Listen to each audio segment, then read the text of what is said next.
Sebanyak 13 orang, terdiri dari 4 prajurit TNI Angkatan Darat dan 9 warga sipil meninggal akibat ledakan saat kegiatan pemusnahan amunisi AFKIR atau tidak layak pakai di Kabupaten Garut, Jawa Barat.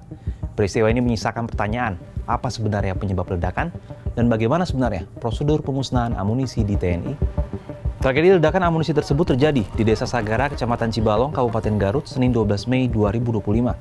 Insiden tragis ini terjadi sekitar pukul 09.30 waktu Indonesia Barat. Kepala Dinas Penerangan TNI Angkatan Darat atau Kadispenat Brigadir Jenderal Wahyu Yudana saat konferensi pers Senin 12 Mei 2025 siang menjelaskan, kegiatan pemusnahan amunisi tidak layak pakai itu diawali dengan prosedur aman, termasuk pengecekan personel dan lokasi. Dua kegiatan pemusnahan amunisi utama di dua lubang sumur yang disiapkan pun berjalan sempurna dan dinyatakan aman. Namun musibah terjadi di satu lubang terpisah yang peruntukannya khusus untuk menghancurkan sisa detonator. Saat tim penyusun munisi menyusun detonator di dalam lubang tersebut, secara tiba-tiba terjadi ledakan dari dalam lubang yang mengakibatkan 13 orang meninggal dunia. Lantas sebenarnya bagaimana sih aturan pemusnahan amunisi AFKIR atau tidak layak pakai oleh TNI? Prosedur pemusnahan amunisi oleh TNI tercantum oleh Juklak tentang penyelenggaraan pemeliharaan amunisi di lingkungan Kementerian Pertahanan dan TNI. Pelaksanaan kegiatan pemusnahan amunisi tercantum dalam bab 3.12 tentang kegiatan pemusnahan amunisi. Ketentuan itu menyebut bahwa untuk amunisi-amunisi AFKIR atau kondisinya rusak tidak dapat diperbaiki dan membahayakan, harus dilaksanakan tindakan pemusnahan, baik oleh instalasi amunisi lapangan daerah maupun instalasi amunisi pusat, dibantu oleh tim pemusnahan yang ditunjuk. Kegiatan pemusnahan dapat dilaksanakan setelah ada persetujuan dari pejabat yang berwenang, kecuali dalam keadaan yang sangat mendesak atau membahayakan, agar dapat dihindari kemungkinan bahaya yang dapat merugikan personil maupun material. Pelaksanaan pemusnahan amunisi dapat dilaksanakan dengan cara pembakaran maupun pengacuran atau peledakan dengan memperhatikan sifat-sifat dasar amunisi yang musnah serta syarat-syarat keamanan dan syarat teknis pemusnahan amunisi. Dalam keterangan terpisah, Kepala Pusat Penerangan TNI, Brigjen Kristomi Sianturi pada Senin mengungkapkan, pemusnahan sudah dilakukan sesuai prosedur. Meski demikian, TNI tengah menyelidiki penyebab adanya warga sipil di lokasi kejadian. Informasi awal yang kita terima, kebiasaan masyarakat di sana adalah apabila telah terjadi pemusnahan, peledakan, maka mereka akan mendatangi tempat itu untuk mengambil logam, ada kuningan, ada tembaga, ada besi, sisa dari munisi yang ledakan tadi. Setelah dikumpulkan ini akan menjadi nilai jual, ada nilai jualnya, dijual ke tempat pengepulnya, ya munisi, ada kuningan, ada tembaga, ya.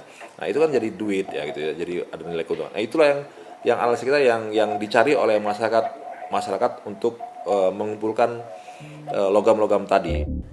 Terkait peristiwa ini, Guru Besar Politik dan Keamanan Universitas Padjadjaran, Muradi, dalam wawancara dengan Kompas TV pada Selasa 13 Mei, meyakini TNI sudah melakukan pemusnahan sesuai prosedur. Namun ia menilai TNI harus melakukan evaluasi terkait keberadaan warga sipil di lokasi kejadian. Saya melihatnya kelalaian ini kemudian dipicu oleh kebiasaan tadi. Saya berkali-kali mengingatkan juga bahwa ini bukan barang buangan normatif ya, tapi juga barang buangan yang perlu kemudian di cross check betul. Katakanlah misalnya tadi begitu meledak, ada ditunggu sekian jam, sekian hari, kemudian baru di kolek, kemudian dibawa keluar dari kompleks, nanti baru kemudian warga biasanya harusnya baru bisa melakukan memungut ya, memulung kalau istilah kita. Nah di situ yang kemudian tidak terjadi. Bisa jadi ada dua, Mbak. Mungkin pertama berkaitan soal karena kedekatan kemudian biasa dan sebagainya. Yang kedua ada sedikit mungkin kemalasan Pak Ponto. Ini kan harus misalnya yang ngerjakan bisa katakanlah teman-teman tentara di level bawah ya, mengumpulkan masuk truk dan segala macam, baru keluar area clearance, baru kemudian warga boleh memilih. Sekarang warga yang diundang. Peristiwa ledakan amunisi milik TNI ini sebenarnya bukan yang pertama kali terjadi. Kapan dan di mana saja peristiwa tersebut?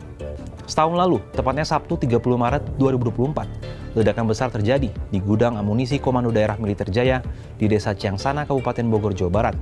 Meski tak ada korban jiwa, ledakan tersebut membuat 30 rumah warga rusak. Ledakan diduga berasal dari amunisi yang telah kedaluarsa. Peristiwa serupa juga pernah terjadi di pesisir Ancol, Tanjung Priok, Jakarta, tepatnya di gudang amunisi milik Komando Pasukan Katak atau Kopaska TNI AL di Pondok Dayung, Tanjung Priok, Rabu 5 Maret 2014.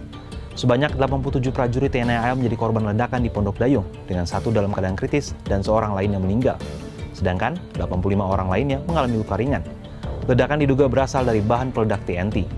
Lalu pada 29 Oktober 1984, ledakan serupa juga pernah terjadi. Gudang amunisi Korps Marinir TNI AL di Cilandak, Jakarta.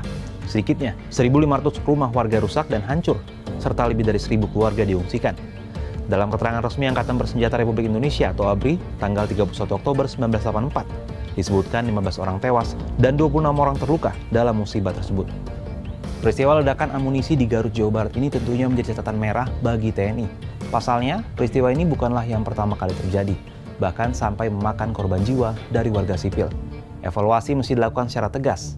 Kalau menurut sahabat Kompas, apa tanggapannya terkait peristiwa ledakan ini? Jauh tuh lemparnya.